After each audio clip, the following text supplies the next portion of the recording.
Bismillahirrahmanirrahim. Assalamualaikum warahmatullahi wabarakatuh. Kaifa halukum ayuhat talamid?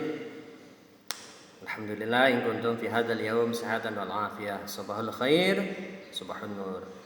Baik, kita buka pelajaran pagi kita dengan sama-sama membaca lafaz basmalah. Bismillahirrahmanirrahim. Agar pertemuan kita dalam pelajaran pagi ini senantiasa mendapatkan keberkahan Allah Subhanahu wa taala. Alhamdulillah, summa salatu wassalamu ala Rasulillah, amma ba'd. Anak-anak semua, sama-sama kita bersyukur kepada Allah. Pada pagi hari ini kembali kita masih diberikan Allah nikmat sehat, sehingga di tengah-tengah pandemi Covid-19 ini, dengan nikmat itu kita kembali dapat dapat kembali melaksanakan pembelajaran PAI di pertemuan kita pagi hari ini. Selawat dan salam dicurahkan Allah kepada junjungan kita baginda Nabi besar Muhammad sallallahu alaihi wasallam. Anak-anak semua, Abi harap pada pertemuan kita pagi hari ini semua kalian dalam keadaan sehat ya. Tidak lupa Abi sarankan, Abi anjurkan agar kalian menyimak video pelajaran Pak ini layaknya seperti kalian belajar di dalam kelas ya, duduk yang rapi, jangan nyambi sambil bermain game. Jangan pula hanya di skip videonya, hanya menunggu apa tugasnya dari Abi ya.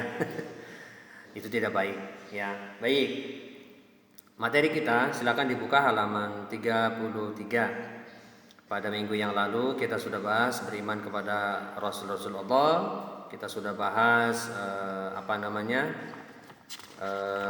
pengertian dan tugas Rasulullah. Kemudian perbedaan apa itu Nabi dan Rasul ya. Mungkin Nabi ingatkan kalian kembali ya, Nabi adalah orang yang mendapatkan wahyu ya, hanya untuk dirinya sendiri ya. Jadi Nabi adalah seorang utusan ya, yang menyampaikan wahyu hanya untuk dirinya sendiri, tidak untuk umat. Sedangkan Rasul tugasnya dia mendapatkan wahyu dan disampaikan kepada umat. Ya, salah satu yang ingin Nabi sampaikan lagi, ingat lagi, yang pertama adalah iman kepada Rasul ya. Buktinya adalah dengan cara yang pertama mentaati dan menjalankan segala ajaran Rasul Allah. Itu salah satu bukti kita beriman kepada Rasul. Kemudian meneladani perilaku Rasul Allah, sebagaimana Allah katakan Bismillahirrahmanirrahim, laqad kana fi Rasulillah uswatun hasanah. Sungguh pada diri Rasul itu ada teladan yang baik ya. Kemudian menjauhi segala larang-larangan Rasulullah. Nah, pada pagi hari ini menyambung kita mengenal nama-nama Nabi dan Rasul. Tentunya harapan dari pembelajaran ini adalah kalian dapat meyakini, membenarkan bahwasanya Nabi dan Rasul itu adalah utusan Allah. Yang kedua, kemudian dapat meneladani ajaran-ajarannya dan meneladani akhlaknya.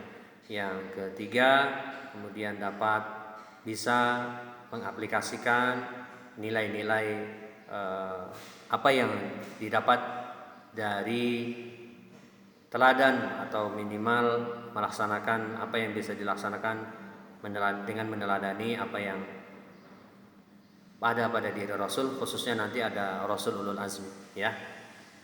Baik, dahulu sudah disampaikan bahwa Nabi dan Rasul itu jumlahnya banyak, ada 14 ribuan. Kemudian dipilih lagi menjadi 313. Kemudian dipilih lagi ada 25 Nabi dan Rasul, dan itu yang harus diyakini karena 25 Nabi dan Rasul itu yang termaktub namanya di dalam Al-Quran maupun hadis. Kemudian dari 25 Nabi dan Rasul dipilih lagi menjadi 5 yang disebut dengan Rasul ulul azmi. Apa itu Rasul ulul azmi? Rasul yang begitu berat cobaannya ya. Jadi Rasul-Rasul yang mendapatkan cobaan yang paling berat itu Rasul ulul azmi ya. Kemudian yang dari 25 Nabi Rasul itu kemudian dipilih menjadi 5, kemudian dipilih lagi menjadi 1 Al-Mustafa, yakni Nabi kita Muhammad sallallahu alaihi wasallam. Baik, Abi akan sampaikan dengan nada nyanyian 25 Nabi Rasul yang wajib diketahui.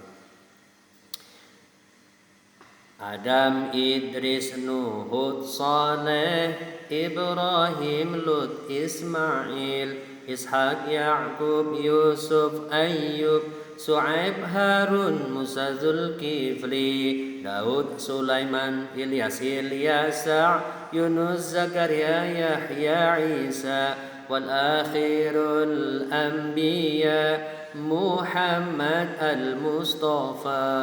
Itu ya 25 nabi dan rasul. Kemudian dari 25 nabi dan rasul itu ya ada rasul ulul azmi. Ya, tadi sudah disampaikan di awal. Apa sih rasul ulul azmi itu? Ya, rasul yang mendapatkan cobaan yang paling berat, ya, rintangan dakwah yang begitu berat, cobaan-cobaan yang harus dihadapi dengan begitu penuh dengan ekstra ketabahan, ya, dibanding dengan 25 nabi yang lain, ya. Anak semua,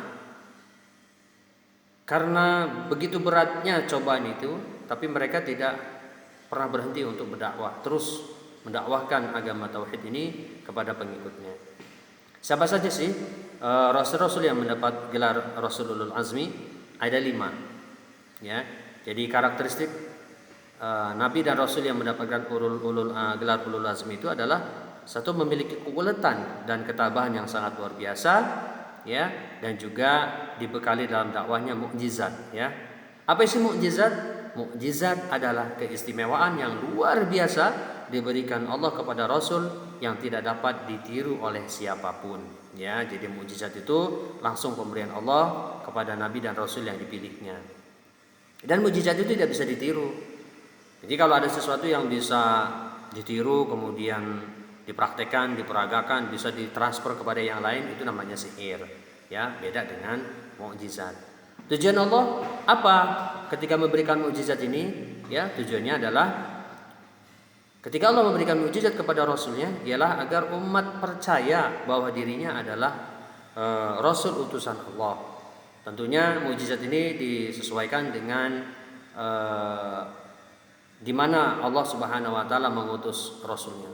Kalau di satu kaum itu doyan sihir, maka Allah Subhanahu Wa Taala kalahkan sihirnya. Nanti kita akan bahas apa saja yang Allah berikan kepada Rasul-Rasul Ulul Azmi ini. Baik, kita bahas. Yang pertama, Rasul Ulul Azmi adalah Nabi Nuh alaihi salam. Beliau diutus untuk kaumnya, yakni Bani Rasib. Ya, Bani Rasib. Puluhan tahun Nabi Nuh mengajak berdakwah untuk mengajak umatnya untuk mengenal Allah. Tapi selalu terkalahkan dengan keegoan mereka, menolak dakwahnya Nabi Nuh alaihi salam. Kemudian Nabi Nuh berdoa kepada Allah Subhanahu Wa Taala agar Allah membalas keingkaran mereka dalam ajakan Nabi Nuh. Kemudian Nabi Nuh diperintahkan oleh Allah untuk membuat perahu yang besar, di mana nanti perahu besar ini adalah salah satu mukjizat yang diberikan Allah kepada Nabi Nuh. Apa? Kepandaian Nabi Nuh untuk bisa menjadi seorang arsitektur, insinyur, membangun kapal bahtera yang sangat besar. Karena nanti tidak saja manusia masuk ke dalamnya, seluruh hewan-hewan yang berpasang-pasangan masuk ke dalamnya. Nah, karena Nabi Nuh ya sudah mampu membuat kapal dan selesai, kemudian Allah mengazab kaumnya dengan banjir bah yang sangat luar biasa. Dan di sini Nabi Nuh mendapat cobaan, ada keluarganya, yaitu Kan'an, putranya yang tidak mau beriman dan tidak mengikuti ajakan Nabi Nuh alaihissalam. Yang kedua, yaitu Nabi Ibrahim alaihissalam. Nabi Ibrahim alaihissalam ini sangat luar biasa dakwahnya, dakwah kepada penguasa yakni Raja Namrud. Bayangkan seorang biasa mendakwahkan agama tauhid, menyuruh agar mereka melakukan kebaikan, ya, tapi yang didakwakan adalah seorang Raja Namrud, ya, yang punya kekuasaan. Karena merasa ada yang mengguruinya, Nabi Ibrahim alaihissalam dibakar untuk menghentikan dakwanya. Raja Namrud membakar Nabi Ibrahim, dan salah satu mukjizatnya adalah Nabi Ibrahim tidak dimempan, dibakar, ya, dengan menyala bara api yang besar, tapi Nabi Ibrahim tidak mempan, dibakar, ya. Itu mukjizat Nabi Ibrahim. Kemudian Nabi Musa alaihissalam. Nabi Musa alaihissalam juga hampir sama seperti Nabi Ibrahim, mendakwakan ajaran tauhid ini kepada Fir'aun laknatullah, yang mengaku dirinya bahkan sebagai Tuhan, ya. Kemudian karena di masa Musa waktu itu lebih tenar dengan sihir dan lebih memainkan sihir itu dengan ular, maka Allah Subhanahu wa taala memberikan mukjizat Nabi Musa alaihissalam dengan sebuah tongkat ya yang bisa merubah diri menjadi ular, dan tongkat ini juga yang bisa membelah lautan sehingga Nabi Musa dan para pengikutnya bisa terselamatkan dengan cara melalui jalan tengah laut untuk menghindari kejaran pasukan tentara Firaun, dan Firaun pun tenggelam bersama dengan bala tentaranya di tengah lautan. Ya, kemudian Nabi Isa alaihissalam, sosok yang sangat luar biasa, nabi yang sangat sederhana, ya, nabi yang begitu prihatin dengan kehidupan orang miskin di tengah-tengah bangsa kerajaan yang sangat besar, kalau tidak salah bangsa Romawi ya. Nah, di sini ada seorang yang sangat culas ya, tidak suka dengan Nabi Isa alaihissalam, kemudian berusaha menangkap Nabi Isa untuk dibunuh. Dan namanya Yudas. Yudas inilah yang diserupakan oleh Allah dengan mirip wajahnya Nabi Isa. Kemudian dia sendiri yang disalib. Apa mujizat Nabi Isa? Mampu menghidupkan orang mati, mampu membuat burung yang dari tanah hidup, dan mampu mengobati penyakit yang puluhan tahun. Nah, salah satunya mujizat Nabi Isa alaihissalam ya. Kemudian terakhir Nabi kita Muhammad sallallahu alaihi wasallam, nabi yang sangat luar biasa akhlaknya, yang begitu disakiti tidak pernah membalas. Maka Allah katakan innaka la'ala khuluqin azim. Innaka la'ala khuluqin azim, sesungguhnya Muhammad, engkau Muhammad memiliki akhlak yang sangat agung. Nah, karena akhlaknya inilah Islam dapat tersebar di seantero dunia ini. Apa mujizat Nabi Muhammad? Sangat banyak.